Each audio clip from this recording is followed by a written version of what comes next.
Yo, what is up everybody, and welcome back to another Madden 20 online CFM game. We are now in week 9 of the 2020 season here in the Premier Madden League, and our Miami Dolphins are fresh off of a win that changes the entire landscape of the AFC East division. The Bills were 7-0 until our Dolphins went into Buffalo and thoroughly took down the Bills for their first loss of the season. Right now, the AFC East division is completely up for grabs between the Jets, our Dolphins, and the Bills, all having great seasons. And more than likely, one of these teams that does not win the division will be a wildcard team in the AFC. But everybody wants to win the division, everybody wants to have a chance at the first round bye, except for the Patriots. The New England Patriots, the team that normally dominates the AFC East in real life, is struggling in this Madden season. They are 3-4 entering this matchup against the Miami Dolphins, and if Tom Brady's squad loses again, their season could be over. So this may be desperation time in Foxborough today as the 5-2 Dolphins take on the 3-4 Patriots. Oh, Sonny Michel right away off to the races, trying to swerve out Bryce Hall, and the ball comes out at the end of the play, and Matthew Judon has it, but that looked like it was not a fumble, so we will wait for the boot to review this one and see if, it checks out that was not a fumble, and it is indeed not a fumble. So it's going to be first down at the 30-yard line for Brady. Play action, and Brady goes underneath to Ian Thomas. We just played the Patriots a couple of weeks ago, so we have a decent idea of what the Patriots like to do. There's a lot of Ian Thomas in that game, not a lot of Brady scrambling, but there was the tight end Thomas, there was a lot of Cameron Meredith, so we'll see if one of those two get the ball on third down and 2. Brady looking to pass underneath. It's actually caught by James White, but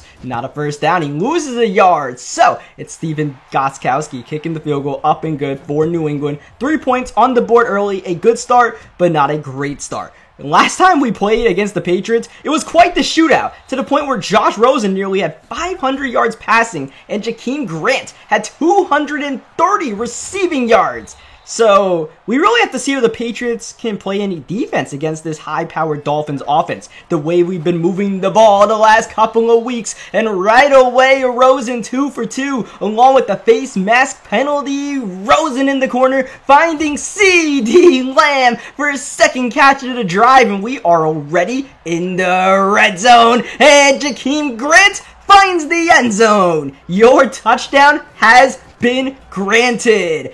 Any sort of great feeling the Patriots had about scoring that field goal is gone because of how quickly we scored that touchdown. And that continues to be the concern with the Patriots, along with the fact that Tom Brady has been pretty mistake-prone so far this season. And that definitely showed up in our earlier matchup against the Patriots. It was a close game, but Brady turnovers are what ultimately ended up deciding that game. Here is Brady with time underneath, finding James White. You take those checkdowns, but all it takes is one mistake to negate all these short completions as the former Dolphin, Devontae Parker, makes the catch. Not a first down. It's third down and inches, and Brady is looking to pass, and he finds Julian Edelman. Edelman has been pretty phased out of the Patriots offense this season, but he makes a big-time third down conversion as we get the sack. It's now second down and 18, and that is intercepted by Jerome Baker, and Baker's got wheels. Look at him fly all the way. Touchdown Dolphins off of the Jerome Baker pick 6. You want to talk about a defensive player of the year candidate? Look no further than Jerome Baker. Last season, our defense was all about Minkah Fitzpatrick.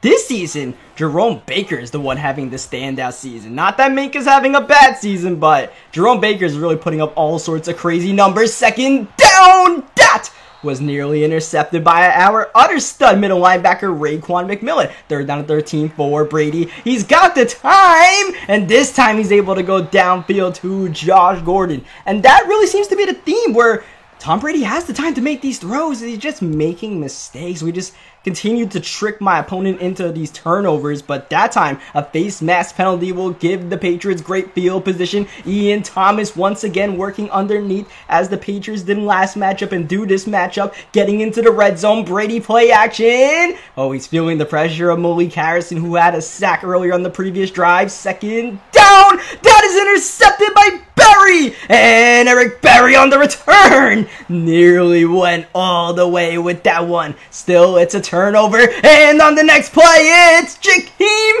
Grant. Look at Grant. He's gone. It's gonna be a 91-yard touchdown for the Miami Dolphins, their longest offensive play of the season. And of course, it comes from the little guy who once again grants a touchdown. It is 21-3 in the first quarter. The Patriots needed to start this game out with an urgent,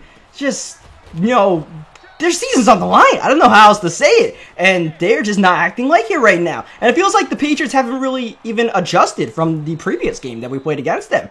They're running pretty much the same exact offense, and we have a decent idea how to stop it by now. 3rd down and 5. Fortunately, this is the one play we haven't figured out where the tight end runs the angle and you got a receiver behind on the slant. Oh! Ian Thomas should have had that catch. Instead, it's incomplete. Eric Berry. How about this season Eric Berry is putting together for us as Thomas? Once again, he's busy, but he does not get the first down. It's 3rd down and 1. And Brady looking to pass in short yardage once again. Finding White! Oh, James White! He's down! X has the ball! And X is going into the end zone! My oh my, when it rains, it pours. Last time we played against the Patriots, at least it was close for the first 3 quarters. Right now, this is a complete drubbing. I don't want to jinx anything because the score is 28-3, and we know what the Patriots do with 28-3 scores. But right now, this is a completely dominant display, and defense has a whole lot to do with that right now. We have 2 defensive touchdowns early in the going as James White on the kick return, trying to get something, anything going for this squad. And that time, not much you could do about that one. James White trying to turn upfield. Vic Beasley just met him. And once again, another free agent acquisition for us, making a big play as Sony Michel gets a great run off here. And, maybe the Patriots should be running the ball more. Seeing the way Michel and White are cutting up this Dolphins defense, it makes you wonder why Tom Brady's even attempting to pass. So, this is what they're going to do. They're going to try to run the ball, but eventually, the big guy, Derek Brown, will stuff a run or two. 2nd down, here's Brady. Oh, Brady loses the ball, and it's picked up by the Dolphins again. Another turnover for Tom Brady, and that is indeed a fumble. No booth review. It's Dolphins ball at the 9-yard line. We do not score a one-play touchdown from our own 9-yard line this time out, but 2nd down and 5. That is a catch for Jakeem Grant.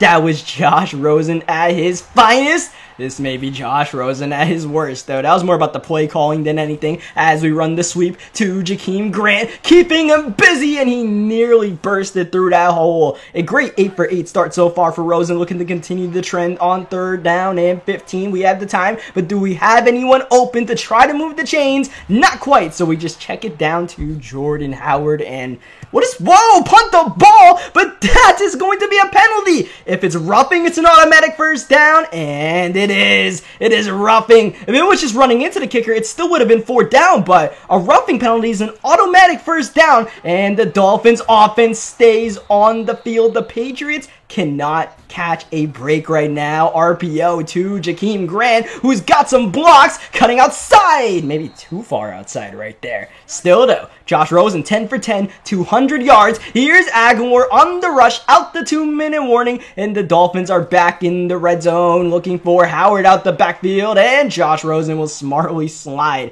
Don't take that hit, just let us play a 3rd down and 3 as the Patriots bring the blitz. It's picked up, downfield, that's a touchdown. That is Colin Johnson. And now it's 35-3. At this point, you feel like the Patriots might be tapping out. This has been an unbelievable first half by the Miami Dolphins, who have been red hot the last couple of weeks. But we have not had a first half like this all season long. And really, in the entire history of this Dolphins CFM, this may be the most dominant first half we have ever put together. Still, there is a couple of seconds for Tom Brady to work with, and Tom Brady in that 2-minute drill, that's sometimes when he's at his best, ad-libbing the offense as he finds Ian Thomas. that nearly went the other way. I thought he wouldn't throw that ball, so I kind of bailed out with Minkah, and he still threw it to Thomas. I was like, surely he doesn't do that, as he forces the ball to James White. That's going to be incomplete. Jerome Baker in coverage. Second down, just 8 seconds left in the half, and Devontae Parker makes the catch. But Xavier Howard, who is definitely a sure tackling cornerback on this squad, is able to wrap up and force Gostkowski into his second field goal of the half. That doesn't mean a thing to us. 35-6, and we get ball to start the second half. Oh, you gotta be kidding me. You know the fans in Foxborough are booing all around, and at this point, we may be sending Tom Brady into premature retirement, especially if the offense continues to move and groove with the hands of Jakeem Grant, the speed of Jakeem Grant. Rosen still hasn't missed a pass yet. He is 12 for 12 as we have an upcoming 3rd down and 5. Here is Rosen, 5 wide, has the time, lofting, and that is a complete jinx. Landor Roberts gets the interception, and that was definitely not smart by me. I feel like if we didn't lob that ball, we could have had a chance at completing it. But here we are turning the ball over, which is something we did in the second half against the Patriots last time out. We were moving the ball downfield, and we had a couple of turnovers, and we weren't quite able to put the game away. Oh, that's intercepted! That's Eric Berry, but the play was made by Minkah Fitzpatrick. The swat from Fitzpatrick, from how deep he came from, that was just a phenomenal play by Minkah, who has the superstar ability of universal coverage, and you could definitely see it on display on that play. 3rd down and 7 for Rosen from his own 23. He's lofting again in coverage, and thankfully that just falls incomplete. We gotta stop with these lofting passes because those are our only 2 incompletions. This is a great punt from Matt Hack all the way to the Patriots 8-yard line as Sony Michel trying to get some pop in that ground game that was working earlier. Brady from his own end zone. He checks it down to Dorsett, but no harm, no foul. 3rd down, gain of 2. Fine by us. Let's just hold the door. Here's Brady. We try to send the blitz. It's picked up. And, oh, Flash Gordon able to run away from Beasley. It looked like we had that play contained, but new set of downs for the Patriots. At this point, we just don't want to give up any big plays. Here's a potential big play that Brady misses on. And now Brady's confidence is shaken at this point. 3 interceptions. You don't want to throw number 4, but he also misses an open weight there. 3rd down and 9. Play action for Brady. Is anything open? Doesn't look like it. Brady's holding and finally firing until it's incomplete. And once again, Minkah Fitzpatrick in coverage. Universal coverage means lockdown zone and lockdown man defense. And Minkah is displaying the full package right now as Rashad Perriman with a nifty move to get out of a jam. And that's what I'm saying. Minkah's not having a bad season. He's just not, racking up the interceptions like last season when, a lot of times we were using Minkah Fitzpatrick for those interceptions. Now we're, using different players a little bit more, especially Jerome Baker. And that's part of why Baker's racking up some of the stats he has. We actually call a timeout here. I didn't really like the play call. We were barely going to get the snap off, so we'll just call a different play. Let's just chuck it up downfield, see what happens. Worst comes to worst, we punt the ball, but let's let Colin Johnson make a play, and that he does! Colin Johnson, are you kidding me? What? How did he pull that off? In double coverage? He knocks one man down to the ground, not only gets the catch, he gets the touchdown. That was essentially just a Hail Mary. I don't care. We're punting the ball on 4th down anyways. Let's see if our freakishly big receiver, who has a tendency of making great catches in one-on-one situations, can make a play. And he did.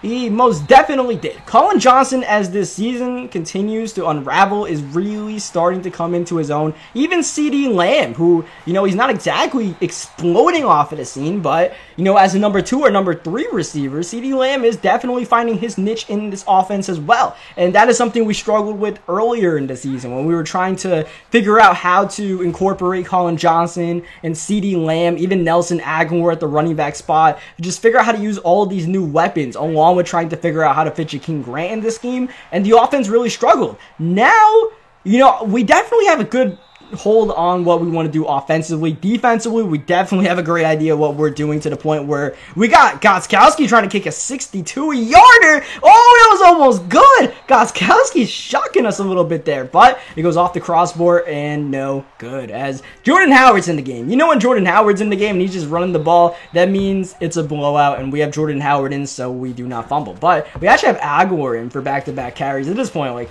you just don't want to get anybody to get injured. You just want to get out of here, move on to the next game. So we'll just run the ball a little bit, and we punt the ball. Not a great punt at that. And on top of it all, even though Graham gets pushed into the return man, Edelman, they actually call fair catch interference here. So whatever, it's 42-6, fine by us. So yeah, I mean, our offense really is finding its way out here. That's not a fumble, by the way. I don't know why they keep on doing this. They keep on trying to screw over Sony Michel out here, but like, just let the game continue, man. Stop trying to give me false hope. I know that's not a fumble. Once again, we pick our play right away because I'm fully convinced that it's not a fumble. So now that we have the offense moving, we have the defense, you know, still playing elite. Even though we are bleeding a bit more yardage than we did earlier in the season, we're getting a lot more turnovers and getting a lot of big plays off of these turnovers. So it's like, you know, what we expected this season. Last year's Dolphins on steroids. And, you know, this is still not a completed project on what we're doing with this squad, as Jerome Baker gets the turnover, his second interception of the game. You know, the plan is starting to really come into fruition, as unfortunately Jordan Howard goes down. And, oh, unfortunately Jordan Howard is really down, and he is hurt on the ground. Oh, knock on wood, you don't want to see any injuries, but there's one on Howard that we have to wait and see how bad it is, as here comes Rakeem Boyd, the rookie 6th round pick, getting his first action and actually getting a first down. Some decent carries from him, and hold on just a second. Jordan Howard, broken collarbone. That may be a season-ending injury. That does not look good. So Rakeem Boyd getting action here, and for the time being, for the upcoming future, because Nelson Aguilar is our #1 guy, but besides that, Rakeem Boyd is the next guy in the depth chart, and he's looking fine and dandy right now. Rakeem Boyd saying, no problem, I'll step right up. How about that touchdown from Boyd, as we're just trying to chew the clock out in this mercy rule victory. Rakeem Boyd just adds on 49-6 right now, and yeah, we have right now Nelson Aguilar, Rakeem Boyd, and Boston Scott as our only 3 healthy running backs. So if Jordan Howard is out for the season, as Michel breaks off another huge run, once again makes you wonder why the Patriots didn't try to run that ball more. Obviously you have Tom Brady, but at some point you gotta do what works, and passing the ball just was not it today. Brady 20 for 34, but a lot of those are checkdowns, and the turnovers really hurt more than anything else and really shaped this game up. That's what made this game get out of hand early on. So to the point where we've literally sent Tom Brady into early retirement. This man is kneeling the ball on 3rd down, and the field goal, shaky but good from Gostkowski. So the final score will be 49-9. You guys know how this goes. This is a weekly tradition at this point. Ryan Fitzpatrick victory formation. Gotta show Fitz some love, right? We're not gonna mess up Josh Rosen and put him into some negative rushes. Ryan Fitzpatrick, you're chilling on the bench. Put your helmet on. Need a ball a couple of times. We still have Ryan Fitzpatrick as our 3rd string quarterback, and that's essentially what he does. He's the water boy and the guy that kneels the ball at the end of games. So the hot streak continues for our Miami Dolphins. At the halfway point of the season, we have achieved a 6-2 record. This season has really been the tale of 2 halves. The first half of the season, the offense was a complete mess. The second half of the season, we have steamrolled every single opponent, and we haven't made a game look close. So what is in the upcoming windshield for the second half of the season? I'm not quite sure what we have to expect, right? We just completely demolished the Patriots twice in the last couple of weeks, and despite what our record says, we're 6-2, that's absolutely fantastic. We are not a sure bet to win our division. You know, maybe we get a wild card spot. The playoffs are still completely up in the air, especially with how good our division is. So we play the Jets in 2 weeks. We play the Rams next week. So that Jets game should be a big game, and that'll end a nice string of a lot of divisional games we have been playing lately. And then, you know, hopefully we could just clean some, you know, take care of opponents that we should take care of, looking at the schedule ahead, and find our way into the playoffs. So, you know, a lot of big playmakers out here, man. Minka, Barry, Derek Brown, he forced the fumble in this game. Derek Brown has been phenomenal, man. I was expecting a lot from Derrick Brown. You know, he's really supposed to be our franchise guy inside, and he is definitely not disappointed so far. In fact, he is providing more than I thought he would provide, especially this early into his career. Bryce Hall, we're working on him every single week. Obviously, Colin Johnson, that catch he made is incredible. So this rookie draft class is really stepping up right now. And before we end this video, we'll look at, I believe, some division standings, and then we'll look at our own team stats before we end the season. But first things first, we got to look at this injury to Jordan Howard, and it is not a season-ending injury. It's actually, well, okay, it's a regular season-ending injury. Jordan Howard will not see the field for the rest of the regular season. But if we make the playoffs, Jordan Howard can be available to us. So because of that, we're not going to put Jordan Howard on the IR. We'll just rock with the 3 healthy running backs we have right now: Nelson Agholor, Rakeem Boyd, and Boston Scott. So we look at first the AFC, where yes, the Bills are still on top, but the Dolphins are coming, man. The Dolphins may be the hottest team in the AFC conference. You see the Bengals still on top in the North. The Colts are not dominating the South because the Jaguars are keeping up, and we got to keep an eye on the Jaguars as a potential wildcard team, since we are a wildcard team ourselves. Since the Jets beat us earlier, that puts us 3rd in the division instead of 2nd. You see the West is completely up for grabs. All of those teams are at least decent. So the AFC West is completely unpredictable down the stretch, along with the AFC East. You see the North. The Bears still haven't lost a game yet in the CFM, in case you were wondering. And by the way, we have the Texans' 1st, 2nd, and 3rd round picks. I always have to remind you guys that, because did you guys see the Texans' record? We're going to have a pretty good pick. As well as we are doing this season right now, we are going to have a really good pick in the upcoming draft in the 1st round. So that's exciting, as you see the NFC West is not that good. And we do play the Rams, Seahawks, and Cardinals this season. So like I said, hopefully we take care of opponents that we can take care of. As you guys see season stats, Khalil Tate's chances at playing quarterback for the rest of the season are pretty slim, barring injury to Josh Rosen. Rosen definitely has the job on lock for the rest of the season, the way he has been playing for us. The running back situation, you know, we don't even run the ball that much, so it's not really that big of a deal that Jordan Howard got hurt. Dude was averaging like 3.3 yards a carry. That's not going to hurt us. But you look at this offense, these wide receivers, Colin Johnson, CeeDee Lamb. We don't even use Gesicki that much. Jakeem Grant has really been stepping up to the table these last couple of weeks, and, you know, he's looking like the Jakeem Grant from last season with some offensive help around him. And that's kind of scary. And you guys see our guy Larry Warford. It says he allowed 3 sacks, the guy we traded for last week, but that had to be on his time with the Saints. He hasn't allowed a sack yet on our squad. And overall, the Larry Warford trade seems to be helping our passing game, allowing us to have more time to throw the ball. As we look at defensive stats before we wrap this video up, you see Derrick Brown leading the squad in tackles for loss, Malik Harrison leading the squad in sacks. All the rooks are stepping up. We needed a big rookie class this season with all of our top draft picks.